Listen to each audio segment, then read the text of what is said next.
আমার পেজের ইউআরএলটাকে আমি অপটিমাইজ করে ফেলতে পারবো, অর্থাৎ আমি আমার এই কোম্পানির পেজের ইউআরএলটা কি হবে সেটা আমি নিজে থেকে দিয়ে দিতে পারবো। তাহলে আমি যেগুলো লিখে রাখছি সেগুলো নিয়ে আসি। পেজের জন্য আমি কি কি লিখে রাখছি, যেহেতু এগুলো সময়ের ব্যাপার, সব লিখে রাখলে ভালো। আমি সব লিখে রেডি রাখছি। আমি এটা শেষ করে আপনার সাথে একটু হলেও কথা বলবো, আর সেকেন্ড ক্লাসে আমরা বাকিটা কমপ্লিট করে ফেলবো, কারণ গ্রুপে এত বেশি সময় লাগবে না, খুব ছোট্ট একটা কাজ, পেজে একটু সময় লাগবে। আচ্ছা যাই হোক, কোথায় জানি ক্রিয়েট এ পেজ, এই যে স্মল বিজনেস আমি দেখালাম। তারপর হচ্ছে যে পেজের নাম, পেজের নামটা জানি আমি কি লিখছিলাম, লিখি নাই।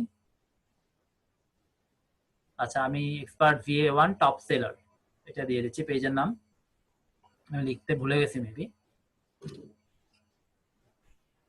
এক্সপার্ট VA1 আমি কিন্তু অপটিমাইজ করতেছি, আমার ফাইবারের প্রোফাইলে যেটা ছিল সেটাকে আমি প্রত্যেকটা জায়গায় অপটিমাইজ করতেছি, টপ সেলার।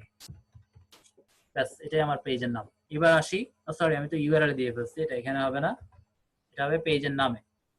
আর ইউআরএল এ দেখেন, ওই যে আপনাদেরকে কিন্তু আমি এই কথাটা বলছিলাম, দেখেন এটা কিন্তু আসলে সত্য কথা, আপনারা কখনো ইউআরএল এর মধ্যে আন্ডারস্কোর দিবেন না।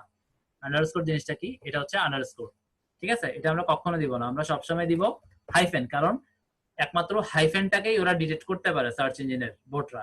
কিন্তু আমি যদি আন্ডারস্কোর দিই ওরা ধরতে পারবে না জিনিসটা আসলে কি, কিন্তু এটাকে ওরা পুরো রেট করতে পারবে। আর যদি আন্ডারস্কোর দিয়ে দিই ওরা রেটটা টোটালি এক্স্যাক্টলি করতে পারে না, বা ওরা আসলে এটা বুঝে না।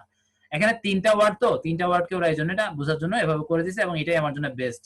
আমি যদি এটাকে রিমুভ করে শুধু টপ সেলার দিই, এটা কিন্তু একটু কঠিন, মানে লিঙ্কডইনের জন্য একটা সিস্টেম আর কি, বা সার্চ ইঞ্জিনেও এটাকে আমার ধরতে সুবিধা হবে।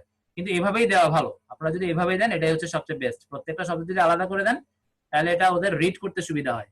যাই হোক, আমরা এবার এখানে একটা ওয়েবসাইট দিতে পারি। আপনাদের তো ওয়েবসাইট নাই, আচ্ছা ওয়েবসাইট বাদ দিচ্ছি, যদিও এটা আমার কোম্পানি পেজ, তাই না? আমি ওয়েবসাইট দিতেই পারি। কি দিতে পারি, আমার পেজ, ফেসবুক পেজ দিয়ে দিই, কোনো প্রবলেম নাই।